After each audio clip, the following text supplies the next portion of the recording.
जय गुरुदेव। और दोस्तों, मेरे चैनल सिद्ध सावर मंत्र में आपका एक बार फिर से हार्दिक स्वागत है।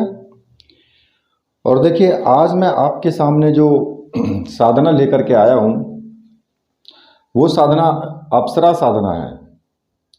और ये उर्वशी अप्सरा साधना है जो कि अप्सराओं की रानी है। और कहते हैं कि अगर कोई राजा है या रानी है तो उसको रिझाना उतना ही कठिन होता है जितना कि मतलब ये समझिए कि जो एक आम स्त्री होती है उसको रिझाने में आपको कम वक्त लगता है, और एक जो रानी होती है या ऊंचे घराने की स्त्री होती है उसको रिझाने में आपको उतना ही ज़्यादा टाइम लगता है। और देखिए, पहले मैं थोड़ा सा आपको बता देता हूँ कि ये साधना जहाँ देवताओं के लिए भी उचित मानी गई है, वहीं पर ये साधना मनुष्यों के लिए भी अनुकूल ही कही गई है, क्योंकि अप्सराएं स्वयं भी मनुष्यों की तरफ आकर्षित रहती हैं। आवश्यकता केवल इस बात की है कि उन्हें साधना के द्वारा प्राप्त करने की। देखिए, उर्वशी जो होती है वो बहुत ही सुंदर, सभी अप्सराओं में सबसे ज़्यादा सुंदर होती है। और ये भी सत्य है कि नारी के सहचर्य के बिना कोई भी कला जो है उस किसी भी पुरुष की पूर्ण नहीं होती है, वो अपूर्ण ही रहती है। चाहे वो संगीत हो या नृत्य कला की बात हो या उससे मधुर वार्तालाप जैसे हम करते हैं, किसी भी स्त्री से बात उसकी हो। चाहे अधिकतर जो साधक होते हैं ना, उनका केवल एक ही चिंतन ये रहता है कि भाई मैं अप्सरा साधना सिद्ध करूं, और साधना संपन्न होते ही वह अप्सरा मुझे प्राप्त हो जाए। लेकिन इतनी शीघ्रता से कोई भी अप्सरा सिद्ध नहीं होती है। इतनी सरलता से तो एक साधारण स्त्री भी प्राप्त नहीं होती। अगर एक लड़की से विवाह करने के लिए भी आपको उसको पहले देखना होता है, उसके माँ बाप से विवाह की बातचीत करनी होती है, विवाह की तारीख तय करनी होती है, अग्नि के चारों तरफ फेरे लेने पड़ते हैं, खाना इत्यादि सब कुछ करना पड़ता है, तब जाकर के वो लड़की जो है आपको पत्नी के रूप में आपको प्राप्त होती है। फिर उर्वशी जो है वो तो एक अप्सरा है और वैसे भी बहुत अधिक सुंदर है। अप्सरा साधना में असफलता का जो कारण है वो ये होता है, जो सच्चाई है कि व्यक्ति एक आध बार आधे अधूरे मन से साधना में प्रयास करता है और उसे फिर छोड़ देता है। यदि वो पूर्ण विश्वास के साथ में मन लगा करके एकाग्रता पूर्वक साधना को संपन्न करे तो साधना में सफलता मिलती ही है। उर्वशी जो है वो इंद्र के दरबार की जो अप्सरा हैं उनके बीच में ही नहीं, 108 अप्सराओं के बीच में वो सर्वश्रेष्ठ अप्सरा है।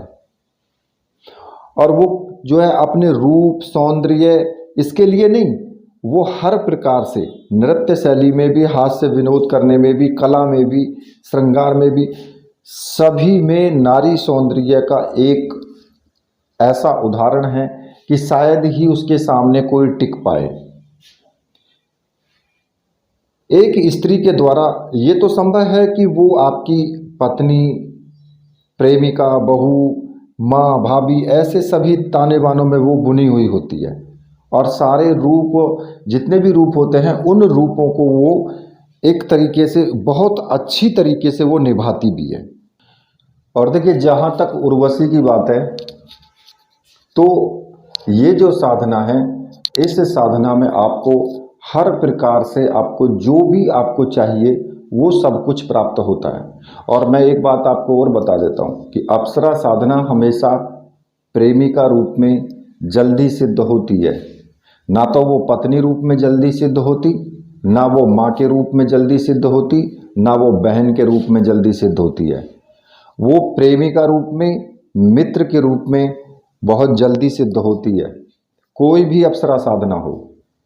और अप्सरा साधना को आप आधे अधूरे मन से ना करें, बिल्कुल भी उसमें पूर्ण विश्वास, पूर्ण श्रद्धा के साथ और एक तरीके से मनोवेग के साथ में वो साधना आपको करनी चाहिए, तब अप्सरा कहीं जाकर के सिद्ध होती है। कहते हैं ना कि अप्सरा को सिद्ध करना बहुत आसान भी है और सबसे ज़्यादा मुश्किल भी है। अगर आप ये सोच करके अप्सरा साधना करोगे कि नहीं मुझे तो सिर्फ उसके साथ में संभोग ही करना है, तो अप्सरा साधना आपको जल्दी से सिद्ध नहीं होगी।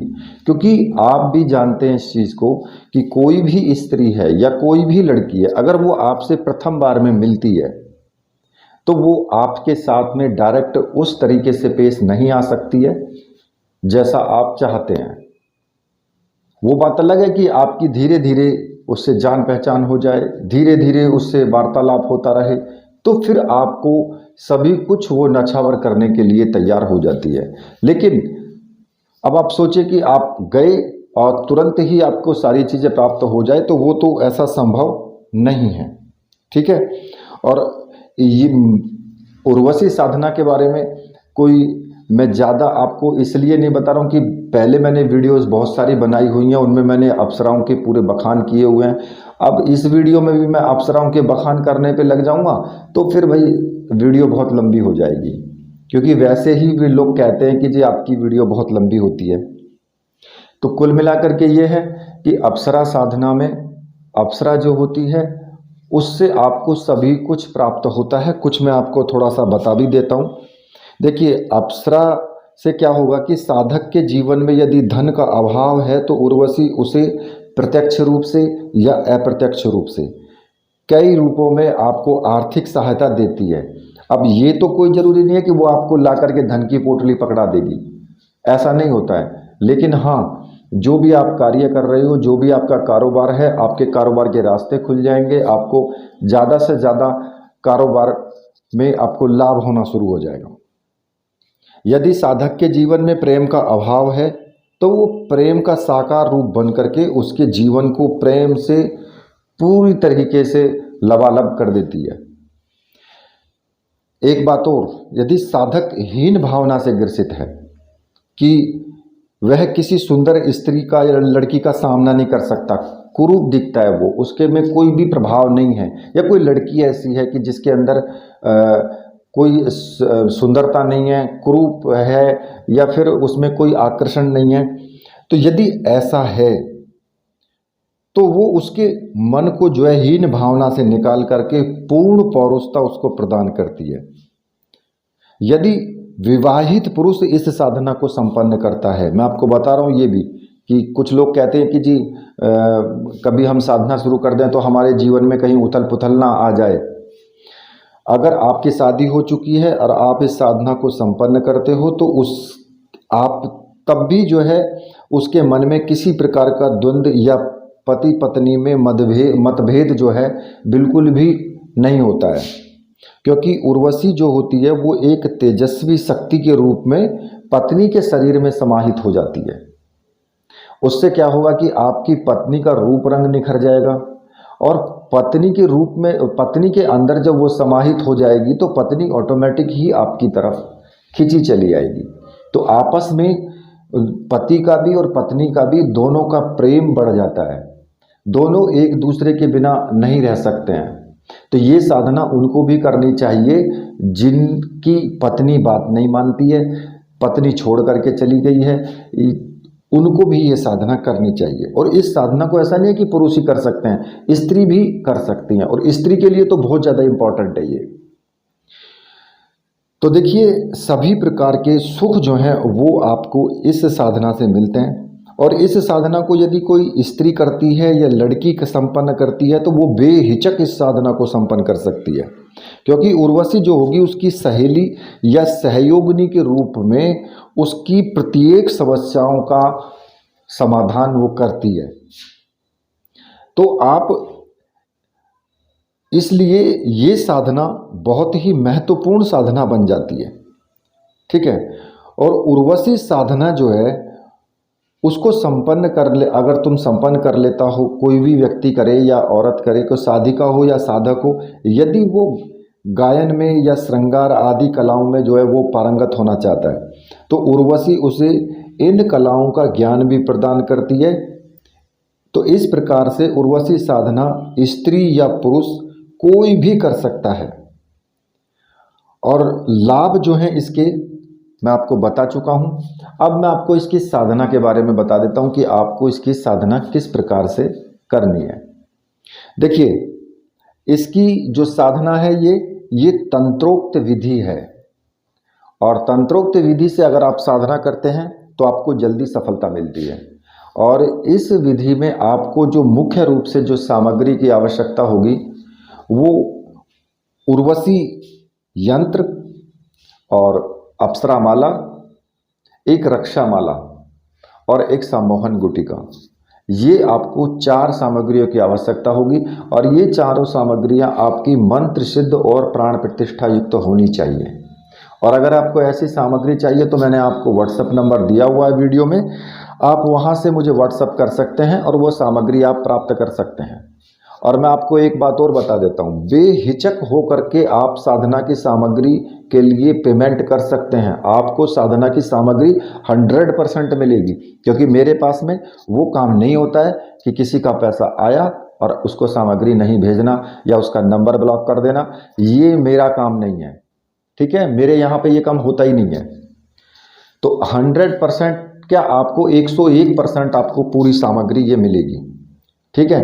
और ये जो साधना है, जब आप ये सामग्री प्राप्त कर लेंगे, ये सामग्री आपको पहले ही प्राप्त कर लेनी है, ठीक है। और ये विधि जो है वो तंत्रोक्त भी है और एक सामान्य विधि भी है, सात्विक तरीका है। ये सात्विक तरीके से आप साधना करोगे, ठीक है। तो ये जो विधि है ये अपने आप में बिल्कुल अचूक और शीघ्र फल आपको देने वाली है। साधना प्रारंभ करने से पूर्व ही साधक को जो है ये सारी सामग्रियां ये प्राप्त कर लेनी चाहिए। और इस साधना में किसी भी प्रकार की रुकावट ना हो, इसलिए संपूर्ण सामग्री लेकर के ही साधना शुरू करें। इसमें हल्के लाल रंग के वस्त्र, लाल रंग का आसन, आपको धूप, दीप, कुमकुम, केसर, चावल, पुष्प और इत्र, गुलाब के पुष्प हों या गेंदे के हों, किसी भी प्रकार के पुष्प आप रख सकते हो। इसके अलावा सुपारी, कलावा, और ये जो सामग्री है इनको आप एकत्रित कर लें, ठीक है। अब इस साधना में जो है विशेष रूप से जो महत्व है वो 4 सामग्रियां मैंने आपको बता दी हैं। आप मुझे व्हाट्सएप करके वो सामग्री आप प्राप्त कर सकते हैं। और इस साधना को किसी भी शुक्ल पक्ष के या तो आपको पूर्णिमा को शुरू करना है, ठीक है। पूर्णिमा को भी आप शुरू कर सकते हैं, या किसी भी शुक्रवार को, जो शुक्ल पक्ष का शुक्रवार आता है उसको शुरू कर सकते हैं, या फिर पूर्णिमा से आप शुरू करें इसको। और ये साधना आपको रात्रि में ही करनी है, रात्रि में ही आपको साधना करनी है 9 बजे के बाद। और इस साधना में एकांत स्थल होना चाहिए, चाहे वो आपके छत के ऊपर हो या किसी भी कमरे में हो। और किसी को भी इस साधना के विषय में आपको नहीं बताना है, ना ही अपने अनुभव बताने हैं, और ना ही किसी से ये जिक्र करना है कि मैं ये साधना कर रहा हूँ, क्योंकि ये साधना गुप्त साधना होती है, एकत्व की साधना होती है, ठीक है। और साधना काल में ध्यान रहे कि परिवार का कोई भी सदस्य आपको किसी भी प्रकार की तकलीफ उत्पन्न ना करे वहाँ पर, ठीक है। साधना काल में साधक को उत्साह के साथ में और सौंदर्य बोध से परिपूर्ण होकर के जो है ये साधना करनी चाहिए। और कम से कम वार्तालाप करें। आप अपने काम से काम रखें जब तक साधना करें, और कम से कम वार्तालाप रखें। साधना आपकी 21 दिन की होगी, ठीक है। अब आपको क्या करना है कि साधना में स्नान आदि करके, निवृत्त होकर के, बिल्कुल एकदम शुद्ध वस्त्र धारण करें। प्रतिदिन आपको धुले हुए वस्त्र धारण करने हैं, ठीक है। मैले कुचैले कपड़े नहीं, या आज पहन लिए कपड़े कल फिर वही कपड़े पहन लिए, ऐसा नहीं होता इसमें, ठीक है। और लकड़ी का जो एक चौकी रख लें, और उस पर लाल रंग का एक कपड़ा उसके ऊपर बिछा लें। ताम्रपत्र पर जो है एक या स्टील की हो, कोई भी किसी भी तरह की, चाहे तांबे की हो या स्टील की हो, वो प्लेट आप उसमें चौकी पर वहीं पर रख लें। लाल रंग का आपका आसन हो और लाल रंग के ही वस्त्र अगर आप धारण कर लो तो अच्छा रहेगा। और उत्तर दिशा की तरफ मुख करके बैठ जाएं या पूर्व दिशा की तरफ मुख करके आप बैठ जाएं। ठीक है। सबसे पहले आपको एक घी का दीपक, जो शुद्ध घी का दीपक हो, वो आपको जलाना है। और वो दीपक साधना काल में जब तक आप मंत्र जाप करो तब तक जलता रहना चाहिए। और उसमें एक बूंद इत्र की डाल दें। ठीक है। और अपने ऊपर भी इत्र छिड़क लें।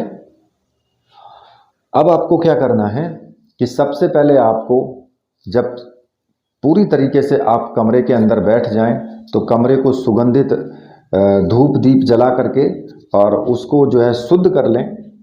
और जो छोटी सी चीज़ें हैं, छोटी छोटी जो चीज़ें हैं ना, जैसे कि पवित्रीकरण करने की, वो सब चीज़ें आप इसमें कर भी सकते हैं। जैसे कि मान लिया कि आप वो मंत्र बोलते हैं ना, ओम मैं पवित्र पवित्र संस्थान गतोपि व समृत पुंडिकाक्षम स बाह्य मंत्र सूची है, तो वो भी आप बोल करके शुद्धिकरण करें। अब आपको क्या करना है कि जो सुपारी है, एक सुपारी है, उस सुपारी में कलावा बांध करके और उसको थाली में या प्लेट में रख लें। वहाँ पर एक कुमकुम से स्वास्तिक का चिन्ह बना दें। ठीक है।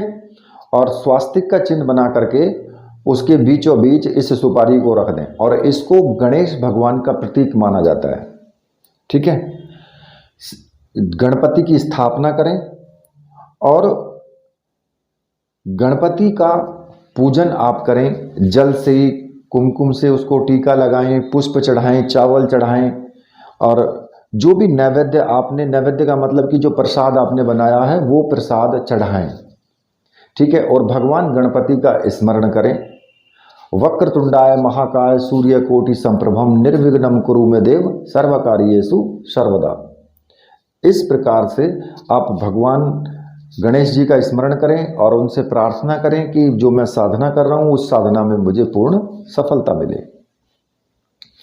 अब इसके बाद आपको क्या करना है, जब गणेश भगवान का पूजन हो जाए तो गणेश मंत्र का एक माला का जाप आपको जरूर कर लेना है। और वो मंत्र मैं आपको बता देता हूं, वक्रतुंडाय हुम, इस मंत्र का आपको जाप करना है। ठीक है। जब गणेश भगवान का जाप हो जाए उसके बाद आपको अपने गुरु का पूजन करना है। गुरु जी की तस्वीर सामने हो और आप पूजन शुरू कर दें। गुरु जी को पुष्प चढ़ाएं, टीका लगाएं, धूप दीप दिखाएं, चावल चढ़ाएं और जो प्रसाद आपने बनाया है, मंगाया है, वो प्रसाद चढ़ाएं।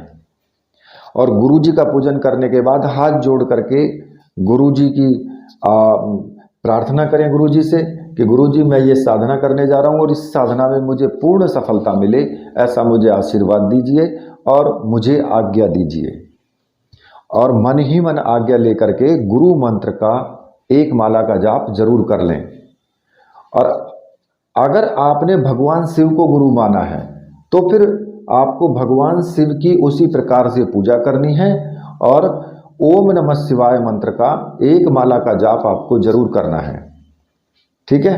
और भगवान शिव से प्रार्थना करनी है कि प्रभु हे मेरे गुरु, मैं ये साधना करने जा रहा हूँ, इस साधना में मुझे पूर्ण रूप से सफलता मिले, ये मुझे आप आशीर्वाद दीजिए और मुझे आज्ञा प्रदान कीजिए। और आज्ञा लेकर के मन ही मन फिर उसके बाद आपको क्या करना है कि थोड़े से चावल हाथ में ले लें, उल्टे हाथ में, और सीधे हाथ से सभी दिशाओं में, चारों दिशाओं में चावल फेंकते हुए आपको मंत्र जपना है। ओम अशर्पंतु ये भूता है भूमि संसिता, ये भूता विघ्न कर्तास्ते नश्यंतु शिव आज्ञा। अपक्रमाणांतु भूतानि पिशाचः सर्वतो दिशम सर्वेषां विरोधेन पूजा कर्म समारंभे।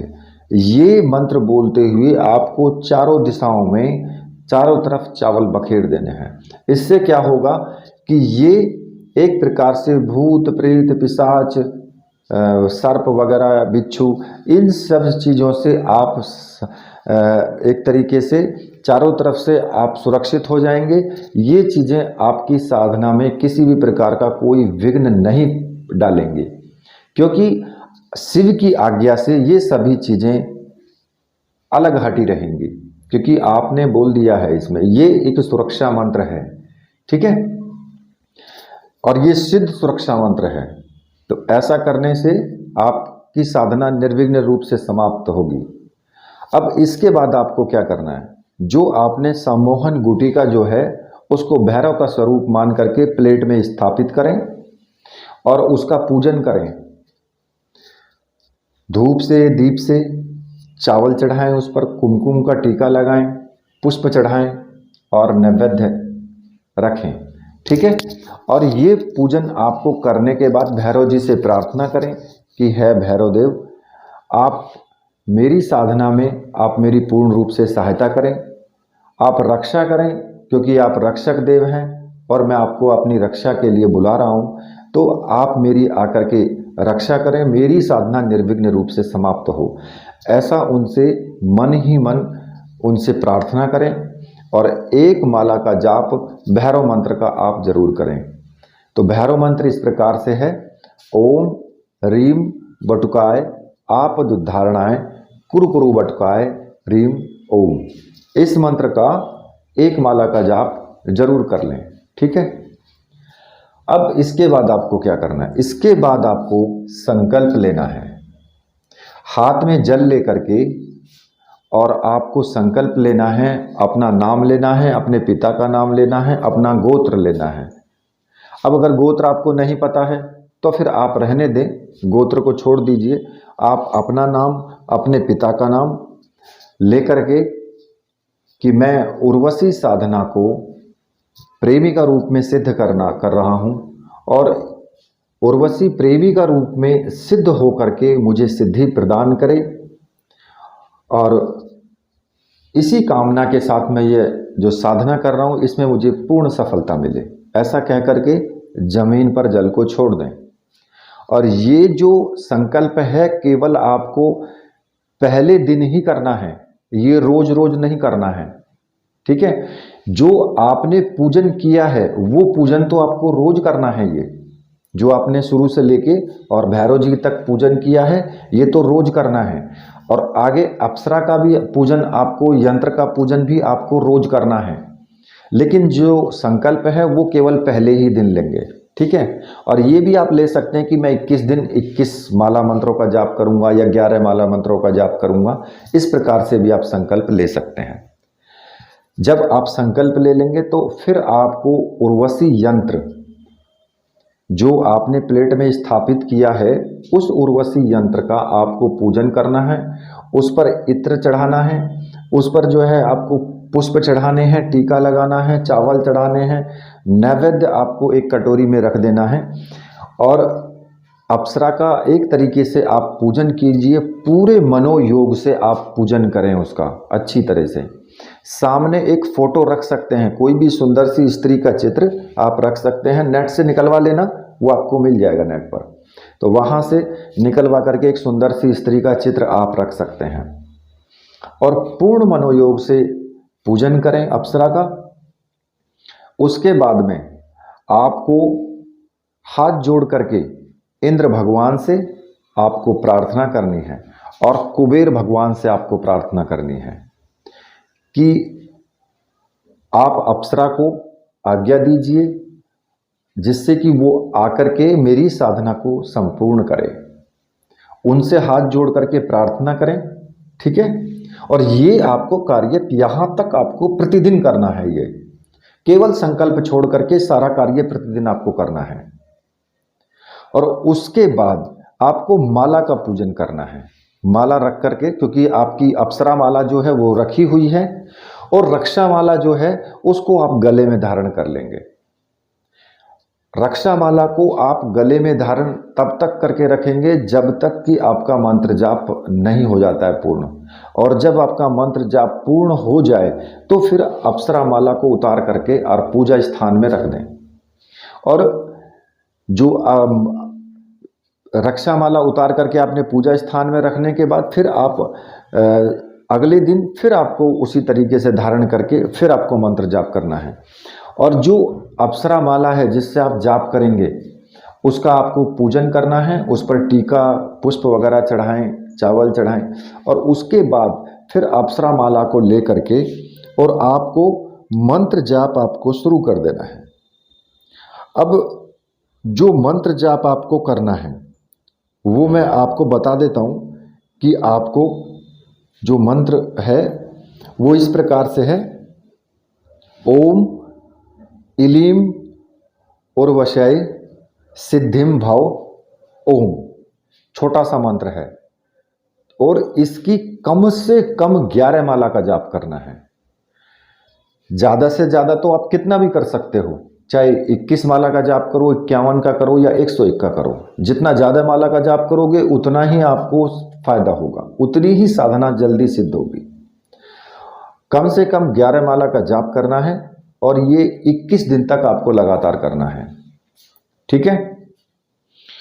और 21 दिन जब आपके लगातार हो जाएं, यदि आपको मंत्र जाप करने के टाइम बीच में कुछ अनुभव आपको हो सकते हैं, तो देखिए पहले मैं आपको बता देता हूं कि आपको ब्रह्मचर्य व्रत का इसमें पूर्ण रूप से पालन करना है।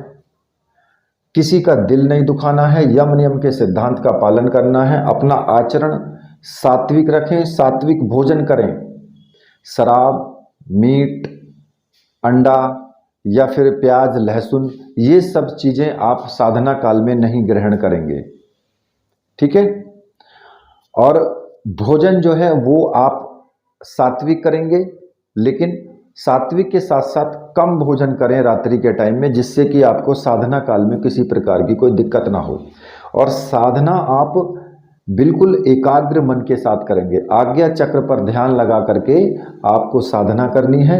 और आज्ञा चक्र पर ध्यान लगाएं कि आप सुंदर सी स्त्री है कोई, वो आपको देख रही है या आप उसको देख रहे हैं। इस प्रकार से ध्यान लगा करके जो कि बाहरी चीज़ों से आपका ध्यान बिल्कुल हट जाए और एक जगह आपका ध्यान केंद्रित हो जाए, तो तब ये साधना बहुत जल्दी सिद्ध होती है, ठीक है। और ब्रह्मचर्य व्रत का तो आपको कड़ाई से पालन करना है, वरना आपका ब्रह्मचर्य व्रत को खंडित कर देगी ये। हमेशा मन से और तन से, दोनों चीज़ों से ब्रह्मचर्य व्रत को पूर्ण रूप से पालन करना है। अगर नहीं कर पाए तो रात्रि में या तो कोई ना कोई स्त्री आपके पास में आकर के लेट जाएगी और आपका ब्रह्मचर्य व्रत को खंडित कर देगी, या फिर आपको कोई सुंदर सी लड़की सपने में दिखाई देगी और उसके साथ आप संभोग करोगे और ब्रह्मचर्य व्रत खंडित हो जाएगा। वही स्त्रियों के साथ भी होता है।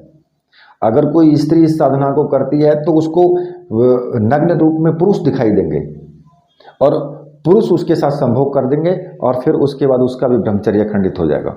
तो कहने का मतलब ये है, स्थिति दोनों के लिए समान है, मन से और तन से, दोनों तरीके से ब्रह्मचर्य का तो कड़ाई के साथ पालन करना है। अगर आपको ये साधना करनी है, कम से कम वार्तालाप करें, लोगों से कम मिलें, क्योंकि जितना अधिक मिलोगे उतनी बातचीत ज़्यादा होगी और उतनी ही बातचीतों में आप कुछ ना कुछ गलत बातें बोलोगे। तो इसलिए आप शांत बन करके ये साधना करें। और मंत्र जप के दौरान यदि आपको किसी भी प्रकार का कोई अनुभव हो, जैसे कि अचानक से किसी तीव्र सुगंध का झोंका सा आना, या किसी के पीछे आपके खड़े होने का आपको आभास होना कि भाई कोई मेरे पीछे खड़ा हुआ है, या फिर कुछ ऐसा हो कि जैसे साधक विचलित ना हो बिल्कुल भी, या किसी भी की भी पायल की आवाज़ आपको सुनाई देना, जैसे पायल की झंकार आती है वो आपको सुनाई दे, या कोई आपको अजीब सी आवाज़ आपको सुनाई दे, तो मंत्र जाप को आपको छोड़ना नहीं है, मंत्र जाप बीच में ना छोड़ें, ठीक है। और साधना काल में आप बिल्कुल मन लगा करके साधना करते रहें। और जब आपको लगे 21वें दिन कि कोई स्त्री आकर के सुंदर सुसज्जित वो आपके पास आकर के बैठी है, तो आप पहले से ही 2 माला कम से कम ला करके रखें, चाहे गेंदे की हो या गुलाब पुष्प की हो, 2 माला ला करके रखें।